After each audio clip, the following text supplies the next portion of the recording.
가장 중요한 방법은 무엇일까요? 많이 들어보셨을 텐데 바로 메타인지 학습법입니다. 그렇다면 언제부터 엄마표 영어를 시작하는 게 좋을까요? 저는 개인적으로 6세부터가 가장 이상적인 시기라고 생각을 합니다.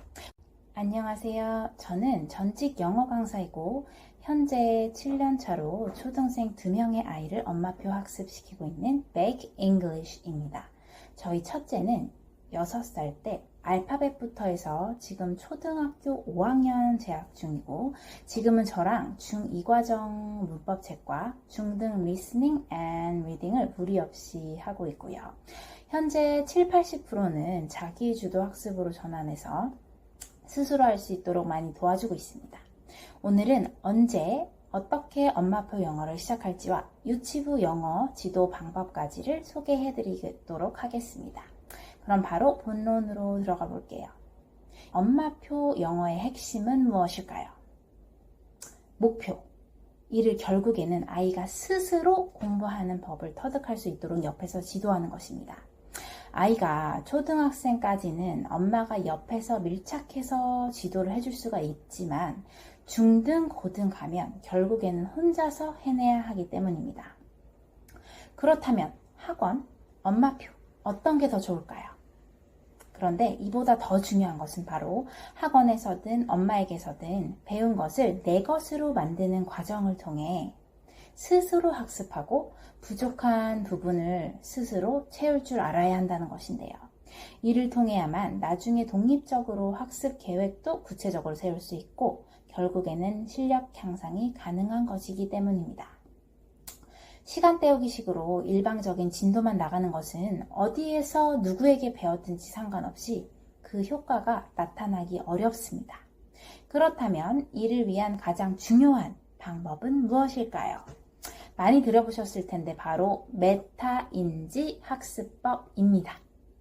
메타인지 학습법은 자기가 배운 내용을 스스로 자기 것화하는 시간을 충분히 주고 역으로 자기가 배운 내용을 상대방에게 설명할 수 있도록 지도하는 방법입니다.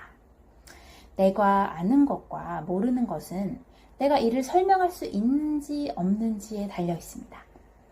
역으로 설명하는 과정을 통해 내가 확실히 모르는 부분을 깨닫고 부족한 부분을 채우기 위한 다음 단계로 넘어갈 수 있게 되고 이를 넘어설 때 진정한 실력 향상이 되기 때문에 중요한 것입니다.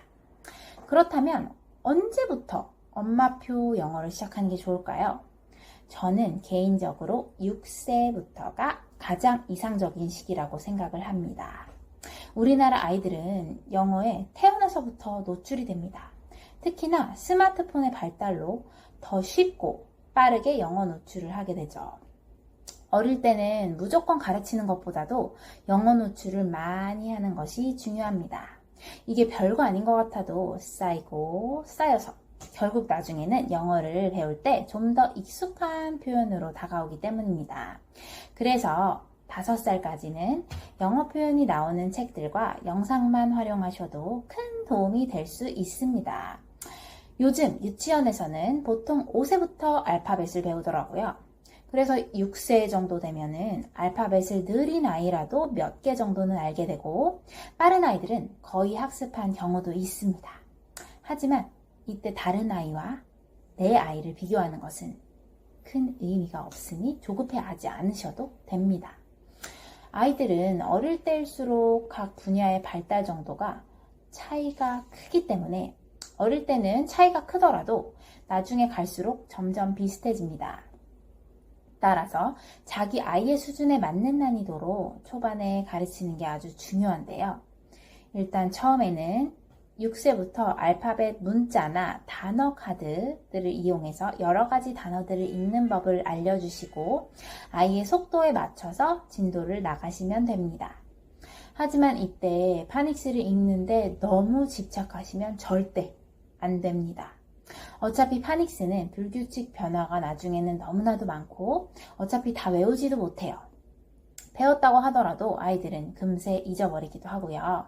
파닉스는 하다 보면 점차 늘고 시간이 필요한 과정인데 너무 처음부터 전체적으로 모든 파닉스를 끝내려고 하는 것은 정말 비효율적인 방법입니다. 진도를 나가면서 많이 접할수록 파닉스는 어차피 늘게 되어 있거든요. 심지어 파닉스에 나오는 단어들 중에는 많이 안 쓰는 단어들도 정말 많아요. 차라리 이 시간에 자주 등장하는 사이트 워드를 단어 카드 같은 것들을 이용해서 학습시키는 것이 훨씬 더 효과적일 수 있어요. 6세부터는 그냥 어느 정도 기본 단어부터 시작해서 7세 이상이 되면 간단한 문장들, 주어 동사까지 짧게 나오는 문장들 있잖아요. 그런 문장까지 읽기만 시키시면 되고, 우리말로는 어떤 뜻인지 대략적으로 설명해 주시고, 많이 활용되는 단어인 사이트 워드들은 반복해서 외우다시피 할 수 있게 지도해 주시는 것이 좋아요. 이때 쓰는 거 말고, 쓰는 것보다도 사이트 워드는 이제 보고 읽는 거 많이 연습시켜 주시는 게 좋습니다. 알파벳 같은 거는 쓰기 연습 많이 하시면 좋고요. 이때 유아 영어 학습의 핵심은 바로 놀이식으로 하기입니다. 억지로 외우게 하는 게 아니라 놀이처럼 해주시는 것입니다. 시중에도 많이 판매되고 있는 사이트 워드 보드게임, 그런 것들이나 노래, 율동 같은 것들을 활용해 주시면 흥미 유발도 되고 아이들 기억력에도 도움을 많이 줄 수 있습니다.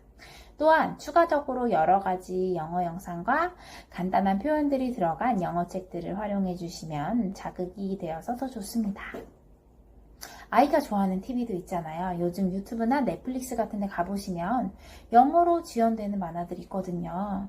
영어로만 언어를 바꿔서 들려주시기만 하더라도 아이들이 좋아하기도 하고 영어 자극을 주기에도 좋아서 일석이조라고 할 수 있겠죠. 그런데 이렇게 영어로 언어 바꿔주시는 거 있잖아요.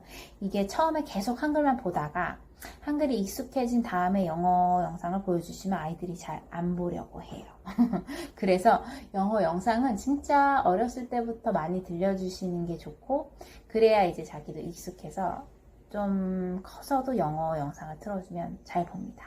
그렇지 않으면 나중에 이제 초등학생 가서 영어 영상 보라 그러면 이게 재미있게 보는 게 아니라 이것도 공부가 되어버려요.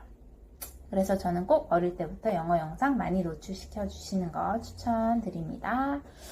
다음 시간에는 그럼 이제 초등학교 들어가서 초등 저학년 때는 어떻게 영어를 가르치는 방향이 좋은지, 그 다음에 고학년 때는 또 어떤 식으로 추가를 하시면 좋은지에 대해서 자세히 설명드릴 건데요.